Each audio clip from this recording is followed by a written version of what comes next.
We are ready for takeoff. It is the Take Flight Talk. All right, it's your boys, James Wudi and Fitz. Okay, we are here, and the most exciting thing, the only thing that matters is that the New York Jets play on Sunday with their QB1 at the helm. Zach Wilson is back.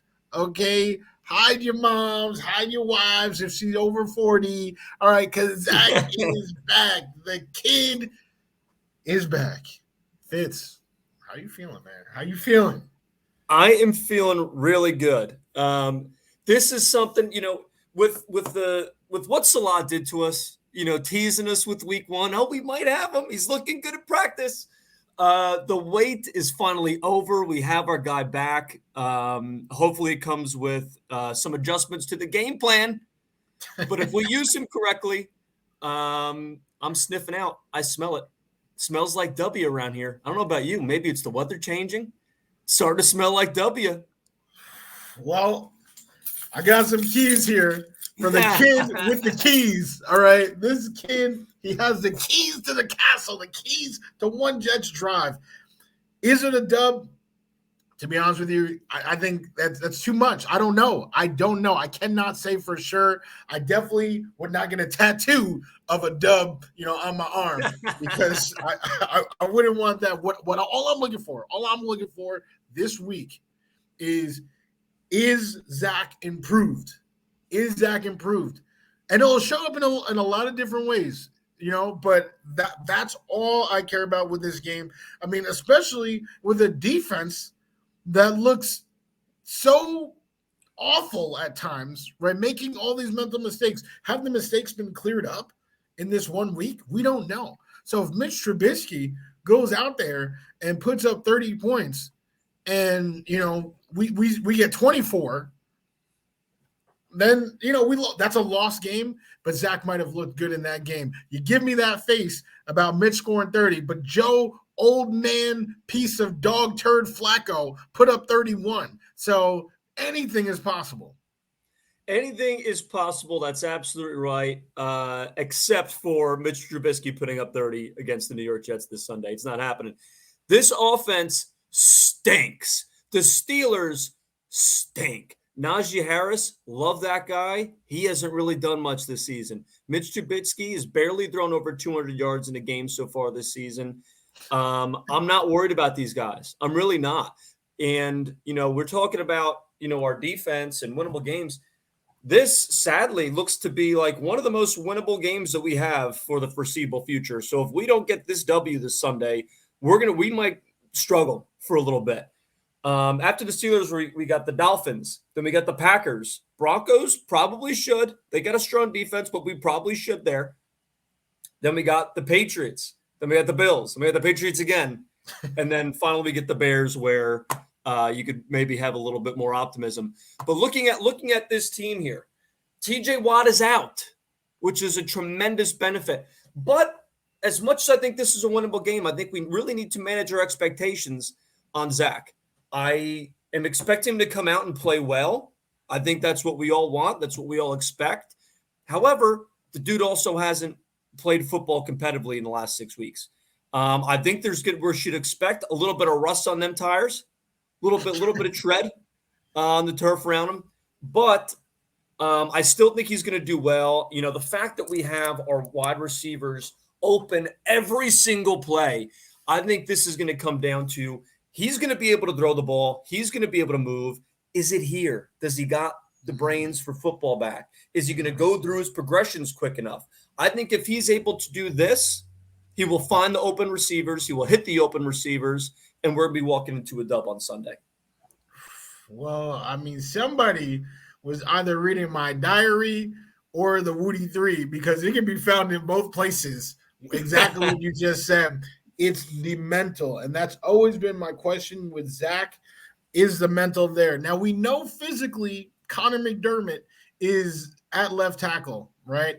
And I've been told it's pretty much the same experience walking through McDermott and walking through any doorway in the world, right? You just walk right on through it.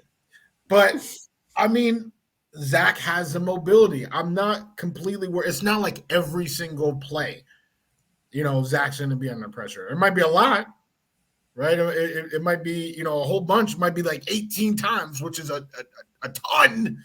But there will be plays where the protection holds up. So on those plays, I mean, if anybody has actually watched one Jets drive, like those, ridiculous Jets propaganda shows, 30 minutes wasting my time every week, you would see that the focus on Zach this whole offseason has been make the smart throws, make the quick reads, okay? 5 yards, 10 yards out. The hero ball will come. So that's what I want to see. The biggest way that I'll know that Zach Wilson has improved from last year than this year, if you're strictly looking at the stat sheet, if you're in a coma, something happens, you're Myles Garrett and you swerve off the road and now you're in the hospital and you missed the game. The best way to look at the stat sheet and say, oh, Zach Wilson has been better is to look at that completion percentage. Okay, because what Flacco has been doing, Flacco has not been dinking or dunking. He's been looking, right, for the big shots, and he's just been yards off, right? Sometimes he'll hit Corey Davis when he's wide open for a TD, but most times he's off. If Zach is really throwing, these checkdowns, right, then you'll see it in his completion percentage. So gone should be the days of sub 60, right? Flacco right now is 59. And Zach last year was 55, 33rd in the league. There are 32 NFL teams, 33, right? That was his rank. So what I'm hoping for, and I put it in the Wudi 3, he needs to at least, at a minimum, be above 62%. That would put him in the top 20 in the NFL. That's not too much to ask. But if he can jump, above 65, which is where Jimmy G has been when he operated a very similar offense in San Fran, then we will definitely have a win. That's not even a question, because our skill position players at every position is loaded with guys who've already proven to be yak monsters at this level. Garrett Wilson is a yak monster. We know it. It's not projection. It's a fact. Breece Hall, Tyler Conklin, Michael Carter, Elijah Moore, Corey Davis, everybody. It's almost impossible to pass to somebody who's not a yak monster. So just make that 6-yard throw it accurately. And yes, I think the Jets will win if he can have a percentage above 66%. Well, so you said 66 or 62? So 62 is the absolute, like if he's below 62, he is trash. And I'm mad at him. All right. Well, I think, but again, we got to come in with expectations. We got them on. I think for a standard going forward, I don't necessarily push back on that too hard. However, we're going to be going into this game, and there's a couple things when it comes to completion percentage. I think when we look at Flacco, not only can he not throw the ball and he just sucks, but in addition to that, when you're throwing it 60 times, you're forcing it a lot. Like no team's natural game plan is to go into a game and throw the ball 60 times. If you do that, you're getting laughed in the QB room. But if you come in there and say we go down early, we have to throw a little bit more than we want to. Completion percentage kind of get a little bit rattled. Having pressure on him. Completion percentage, I think, is something that I agree with you for his second week back, third week back. For this Sunday, I don't want any interceptions. If we can go and he continues his streak, I think he did 5-6 games last season, the last 6 games that he's played, not an interception, 150 something pass attempts without a turnover. That's what I really want to see going into this game. Make good decisions. If you got to throw the ball away, if nothing's open, which probably is not going to happen, these kids are getting open.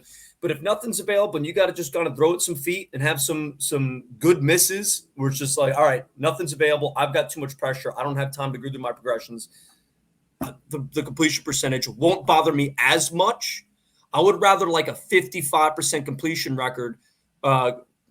percentage. But let me finish. But 0 turnovers to a 66%. And, we got 2 or 3 picks in there. We need to keep the ball on our side. Well, that's okay. I'm okay with the picks, all right? Because picks happen. Garrett Wilson has had a drop in every game that he's played. I mean, if we're throwing it to Garrett, hits off the fingers, we get a pick here, get a pick there. Mike White, for the love that we give him of that Bengals game, his jersey in Canton, right? He threw 2 picks that game. Picks happen, right? But we still can get dubs. We can still throw for 400 yards, right? We can still have this great success. I'm looking, it's decision making, and I do agree. You pointed, but maybe you're pointing at something else. I thought your brain was up in here. I'm expecting we need to see the mental processing. And when I see mental processing, or what I look for, like Matthew Stafford right now is in the top 3 in completion percentage, 74%. All right. He also leads the league in picks, right? But the Rams, are you going to tell me the Rams aren't a good team? I mean, they've taken a step back. They've taken a step back from the Super Bowl. I mean, I don't know. They got smacked by the Bills, but everybody's getting smacked by the Bills when they're at full strength. So I cannot say that. I cannot say that. What I can say is that Zach, he needs to have it up here. Matthew Stafford, right? He's a vet. He's making the easy throws, right? But then he also is throwing that hero ball as well. Zach, I need him to make the easy throws first. I need to see that he knows what he's doing. And if a pick comes, somebody, jumps around, yeah, that's going to be on him. But that's also how, when you throw a ball, it's going to get intercepted. The throwing away, right? If McDermott misses coverage and he does have to throw it away, yeah, that'll happen. But there won't be a time where nobody's open. And if there is, use your legs. I mean, I know that's how he got hurt, but that was preseason. Now this is the big show. This is the big dance. You're supposed to be a mobile guy. Use those feet. Okay, if we've got a situation, Woody, where he's throwing 2 or 3 picks, even if he's got a completion percentage at 66, but we're also agreeing that these receivers are getting open. We're also agreeing that this guy can be mobile. That's a problem to me. If we, that's not good. That's not something we should be aiming for. Is 66% completion percentage, but okay with 2 or 3 interceptions. These guys are getting open. The Steelers defense, they give up some points. I mean, this defense, especially without TJ Watt there, there's no reason why we can't get away with the game with no picks, especially if we're going in with the right game plan. Give me more runs. Let's set this up so that Zach does not have to play hero football like I think he was, unfortunately, given the situation for last year where he's all throwing these balls way downfield or, mid-games because we're down 2 touchdowns in the second quarter. I think we need to get up early, strike first, and I think we really need to be very mindful of he's back. This is his first game. It's not going to be perfect. So my big fear is he comes in and he has a great game or not such a good game, and the overreactions roll in. Oh, he is it. We could do whatever we want with him. Oh, he sucks. We've been right all along. There's going to be a lot of, this is New York, man. We're an emotional people. We are an emotional people. Me and you are both guilty of it, as well as all the people that we make fun of for being a little bit too emotional. We are one of them, and they are one of us. But we need to manage expectations, and he can come out. I just want him to play smart football. That's why I just want no interceptions. Our wide receivers are getting separation. Unless it's a tip pass, there's really no reason we should throw any picks against the Steelers defense. I do agree, and I put it in bold. I literally put it in bold. It's in bold, folks. This one game does not determine the entire career trajectory of Zach Wilson, all right? It doesn't mean that he's a bust. It doesn't mean that it's a boom. So I do get that it's one game. It is one game. But it will give us a pretty good inkling of, where we're at or what's going on, because we do know we have good skill position players, and we do know, right, that they can get open. Now, the O-line is a question, but even if it was the worst O-line, the O-line is a question. What's the question? How bad they going to be this week? What's the question, Woody? They stink. They don't. No, stop. They're not the worst. See, that's what I'm saying. That's what I'm saying. This is you in your feels. This is you in your feels. The left side stinks. Stop it. Come on. Let me. Should I lean? Put your head on my shoulder. On this shoulder right here. Yeah. There you go. There you go. Because honestly, it's not that bad. I mean, Elijah Vera Tucker has been one of the best guards in the league. Like there are O lines that actually do stink, and I'm shocked because we literally during the entire Sam Darnold era had the bottom 3 O line in the league. Mm-hmm. Like we know what it actually looks like to have one that's just complete garbage. And we're not there. Are we elite or as high as we thought we would be? No, but we're not at the complete bottom. So for Zach, it's just about execution. That's all it is. That's all we're looking for. If you and I disagree about what execution looks like with percentage versus turnovers, then so be it. But even the greats get turnovers. The greats do not throw for 55%. They don't. So that's where I'm looking to. Can Zach manage this team, manage this offense? For the defense, I don't even know. You and I might need to be the new safety tandem back there. Honestly, I think I like that idea a lot, Woody. I think, in one of the last recordings we did, I discussed that this team would be at least 2-1 under our coaching. If we came in as the coaching staff, but you know what? Maybe we do it all. I hate to play favorites and be a coach and a safety because obviously we'll be getting a good amount of playing time. But I think that might be the next move. It's so bad. It is so bad. And I even put in the lowlights, like in this week's article of just how Joyner messed up, Whitehead messed up. Mm-hmm. And I know for you the jury is still, we got a hung jury for Joyner. I mean for Whitehead, for Whitehead. We were trying to figure that out. But for me, I mean, I can't get rid of them both, but I don't want to see them. I'm not excited. And I think you're sleeping on them a little because every, sleeping giant, right? They tend to wake up when they face the Jets. Joe Burrow, he was sacked 6.5 times per game against the Jets, only twice, right? The Bengals were 0-2 against the Jets. They got that easy dub. Everybody seems to have their best games against the Jets. That's fine, but that's also assuming that we've got a sleeping giant. You said a sleeping Mitch Trubisky, the sleeping giant? In what Marvel universe is Mitch Trubisky a sleeping giant? Joe Burrow, that was a sleeping giant. That guy has proven himself. The guy's a stud. Mitch Trubisky stinks on ice. It stinks on that ice. He is no giant, but he's definitely a sleeping giants don't only play quarterback. Like George Pickens, the classic meme that everybody's looking at. He's probably watching us right now, looking at us like that. I'm telling you, George Pickens, Deontay Johnson. Have you seen the catches that these boys have been doing? Mitch has been throwing it behind them, and it doesn't matter. They're catching it out here, over there, like this. Like, it doesn't matter. They could be the sleeping giants where they go off and have a game. And I'm not even going to lie. If it's Deontay Johnson, he on my fantasy team, so I won't even be that mad. Just like how I wasn't that mad when Amari Cooper, who did nothing week 1, exploded on the Jets for 100 yards and a TD. Like, this is what happens when people play the Jets. I get hype. I get hype when they're on my fantasy team. And this could certainly be another situation just like that. Well, that's all well and good. I mean, if we go and look at this Steelers offense, I'll be honest with you. I think the only one I'm really worried about is Freiermuth. How do you pronounce that guy's name? Freiermuth.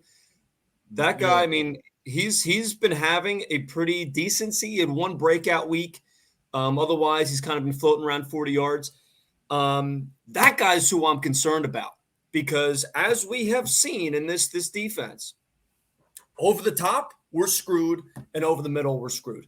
And this over the middle, this linebacker coverage that we've had has not been great. And I think Freiermuth, that this is going to be an opportunity for him. If he is available on your waiver wire lists for fantasy football owners, pick this boy up. I think this kid's going to be a problem for this week, unfortunately. But when it comes to Deontay, when it comes to Claypool, like unless, as long as we go and have a game plan, I want to see a little bit more cover 2. We talked about this. We need to have more cover 2. These safeties are not in the right position. I don't know if it's a scheme. I don't know what the heck's going on. If we can clean these safeties up and just play them too deep and then have man everywhere else the most of the game, I don't think there's a wide receiver on this list that the Steelers have that our boys DJ Reed and Sauce Gardner can't shut down.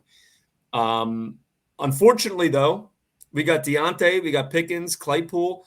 Those are 3 solid wide receivers. And what we saw was it was Tyler Boyd that went off last week. He was the number 3, and he was not getting that 1-2 coverage that we have. And he broke through. So whoever that number 3 is between them, I would imagine probably Pickens. Should be at least on paper. Maybe he goes and breaks through and he has a good game too. But really, it's for Freiermuth that I'm most concerned about and least talented at pronouncing. Well, I said it like 5 different times. I'd said 5 different ways. Said 5 different enunciations. But hey, if you're in my fantasy league, definitely pick up Freiermuth, right? Because that is a horrible pick. I mean, if Mark Andrews isn't going off against the Jets, then Pat Freiermuth ain't doing a damn thing against the Jets. Neither did Njoku, neither did Drew Sample or any of the Bengals tight ends. But they're wide. But on the outsides, right? Rashad Bateman toasted us. Okay, Amari Cooper, 100 yards and a TD. All right, Tyler Boyd was wide receiver 3, but Jamar Chaser, wide receiver 1, when he wasn't matched up with Sauce, still got a TD. I mean, and he got a touchdown, but he was kept to under 40 yards. Hey, fantasy. He did not have a bad fantasy week. That's all I'm saying. If I have Pickens and Johnson, I'm expecting them to not have a bad fantasy week because we've been very generous to the opposing wide receivers that we've played besides T. Higgins, who happened to be the Bengal that I had in fantasy. But anyway, that's what I'm saying. So Pickens, Johnson, their catch radius is so large, right? They're different than your average receivers. They're catching it low, they're catching it high. I'm really nervous about them. We are horrible in the middle, but that seems to be going to the slot receiver more than the tight end. We haven't been killed by a tight end yet. So far, the greatest tight end clip that we have that we've seen ad nauseum is Sauce breaking up the Andrews potential touchdown. So I do love our corners. Cover 2. I mean, Salah, are you out there? Are you on this plane? Or as we're taking flight, I would love to see some. But until then, what we can expect is just more pain, more miscommunication, and just more garbage out of everybody. I mean, our pass rush, Mitch Trubisky's gonna have all day. All right. So I mean, who knows? When he has 25 minutes to make a decision, somebody's getting open. Getting open. Like the receivers aren't, it's not like they have 4 Devontae Adams out there, but they have talented guys who will get open if they have 20 minutes. Well, I'm going to push back on this one. I think this is going to be a comeback game for our D-line after what happened on the sideline last week with Quinnen and the coach. What happened in the locker room, DJ Reed coming in there and saying, we need to do better, coaches and players. The players are pissed. And on Monday, they walked into that locker room and they had a discussion about what they're doing and what they need to do better. I think this D-line is going to come back with a vengeance this week. I'm hoping so because this is probably one of the best opportunities that we have. We have a very unimpressive quarterback who's not very mobile. He can move around a little bit. I'm not worried about this guy. This needs to be the week that they have their comeback. And I'm saying I hope it is. I think it is. But this really needs to be because we are still in a point in the season where the season's not over. The season's not over. Typically, by October, for the last 5 years, the season's been over by October 1st. It's not. We're 1-2. This is not that bad of a way to start, knowing that your quarterback was down for the first 3 games. This is where we need to dial it up. The season is still within reach. Obviously, AFC East is going to be a tough one to get. Probably not happening. Probably put the bank on it not happening. But why not a wild card? Why that needs to be the goal. That needs to be what you're fighting for, whether it's going to happen or not. That needs to be what you're focusing on. And with this, the coaching staff and the players better be communicating, how can we best utilize you, Quinnen Williams? How can we use you to maximize your potential? What do you want to do? And how can we fit this into our game plan? If that conversation didn't happen last week, after this whole thing happened on the sideline, it ain't going to happen, and this coaching staff is doomed. So I've got some good hopes for our D line to come back, get past pass rush on Trubisky, and ultimately pull off a W. I actually feel like every place where you're coming from is so valid. All right, the season is still alive. Yes, it does have a pulse. We got it. It does. It does. I mean, we could be 500. This is a winnable game. This is a game that we honestly should win. All right. My biggest concern, this coaching staff I don't know how good they are at maximizing talent. They just seem so rigid. They seem like they have their way. It's their way or the highway. And it's something that I really, really don't like. They're now kind of running out of excuses because now this roster reflects, their personnel decisions. You can make excuses all day, like, oh, we didn't draft Mims. He doesn't understand the 7 different, roles that we want him to understand, even though, Elijah Moore didn't have to do that.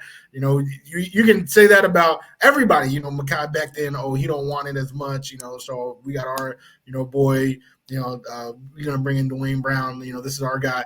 They can do that all day, but they literally have, they have this affinity for their guys, their way, and it's not working. Quinnen Williams, who's not a Salah era draft pick, is now out here saying, hey, like, and he's a dog. I like Quinnen Williams. If we let him walk, I guarantee you he's going to be doing work for some other organization. Can this coaching staff actually bring out the best in its players? I truly don't know. I don't know. I think we have only reasons to believe or to doubt this. We have only, relative to what we've seen since Salah's come to New York, we have only reasons to doubt this, which breaks my heart to say. I love this man. The fact, everybody talks about, how good of a job that Joe Douglas did bringing in this new talent. Excuse me. It was, if you listen to the interviews of all these people that came in, they're all saying, I came because I want to play for Salah. Joe Douglas's job became, I think, a lot easier when you had a coach like Salah who is so well respected throughout the league. The players love him, the coaches love him. Yet what we've seen is really not a maturing of all the hype that we had around him. And I still believe it's there. I think, he's kind of at the point where we just started this season. We got to go and let it ride, let the game plan ride. It's not proven, faulty yet, especially we haven't had another quarterback. But something's got to change. And I really think, actually after what happened last week, this has got to be the week to do it. If it's going to happen at any point this season, unless it gets worse than that, the coaches talked. They had a conversation. Yo, this is bad. Like, this is not just bad for football, but PR. Look at the PR the Jets have had for the last 12 years. We've been the laughing stock of the league, if we're going to put it honestly. Now when you go and have this happening on the sidelines, that's a problem. So they had a conversation. And if they're not making adjustment after what happened on Sunday, then that's a bigger issue. If we need to give Quinnen what he wants, and this is, I think, rolling into one of the Woody threes. What are we doing with this rotation? Keep the kid on the field. Keep the kid on the field. We don't have to rush 7 people every time we're going up and trying to make a stop. Let Quinnen do his job. Yeah, I mean, literally 31 other teams in the NFL just play their best guys. And let me not lie, right? You can clearly put up footage of Take Flight Talk and have me, praising the rotation. But the philosophy of the rotation, right, is that you have so many talented guys, so many guys who can get to the quarterback that, give them a chance and let them, remain, conserve their energy, right? Conserve their energy. What's happening instead is that nobody is getting to the quarterback and they're still getting burnt out, right? Because the drives are long. So it's a lose-lose. Nobody's in rhythm, all right? You make a good play one time, and then, you miss the next series, right? And these studs like Williams is only playing like 55% of the snaps, so that actually makes everything much more impressive. And that actually probably explains why Carl Lawson has a cherry pick stat of the highest pressure rate in the NFL, but he's playing so many less snaps than his peers. So we got to end this rotation. We got to get our best four. We do have a great front four. We have actually different options for a good front four, right? We have Clemens and Jermaine. Jermaine has been pretty solid so far. Jermaine's been great. I feel like we have the ability to do it. Let's just do it. Get our best foot forward and really get to this quarterback, man. Get to the quarterback, man. Get to him. Well, I think with the quarterback and then also with this run game, I mean, like I said, Najee Harris really hasn't broken out this season yet. We not that the Jets have, not that a single one of our running backs have had the opportunity to break out. But I think they are going to struggle heavily with the run game. How our run games have been playing the last few games. I mean, it's been extremely good. And for us to say this, at this point in the season, after complaining about this all last year, I mean, it's crazy how they really did compensate for a very weak part of the game last year. Linebackers are coming down. They're stuffing up the box. I would love to see more tackles for a loss from this D-line as well. I mean, more sacks is great. Obviously, we want sacks, but, if we could at least increase the number of tackles for loss that we had this Sunday as well, I would nearly be just as happy. So at the end of the day, we're in alignment. This rotation, the philosophy's good. I don't hate the philosophy of it, but it's just too much. You're rotating too much. Let them get into a rhythm, and then when you start to see wear and tear, if you start to see Quinnen slow up on a play, give him a breather. Take him out for a play or two. Don't take him out the whole rest of the series. What are you doing? They need to be smarter with it. If you want to retain this, and if you're going to be stubborn as a Jets defensive coordinator and say, nope, this is a good idea, we want to do this, okay, but you better just how you're doing it and at what frequency and at how many plays before you switch people up. Because like you said, kids aren't getting in rhythm here. Absolutely. And I loved what I've seen from the run defense. We have been shutting down runs. I know people are going to be like, what? Chubb had 3 TDs, but literally the Jets game was the only time he did not also have 100 yards. Yep. They were moving down the field in a variety of different ways. And yeah, Chubb, he's a great finisher, but we were we did actually a great job of defending the run. The big part of that in my mind was Quincy Williams. Thank God he's not gone for the season, but he is gone for now. That does suck. I think all 3 of our starting linebackers are actually great in the run game, very suspect in coverage. So we'll see how that goes. I do expect Najee to be bottled up a little bit. Maybe he'll finish drives too. But yeah, I mean that's pretty much it for the Wudi 3. I mean, has Zach truly improved? That's something that we should have an answer to this week. Yeah, he might look better or worse than the mean of the season, but no matter what, he should still be way better than that pre-PCL tear Zach that keeps us all up at night. So that's number 1. Number 2, real quick before we move to 2, absolutely, with Zach Wilson, what is your stat line prediction on him? I have none. I focus on the only stat that I'm looking at is that percentage, because we have no idea how many attempts. Right, Flacco's been throwing 50. Like, are they going to do that again? Or is he gonna have 30? Like we have.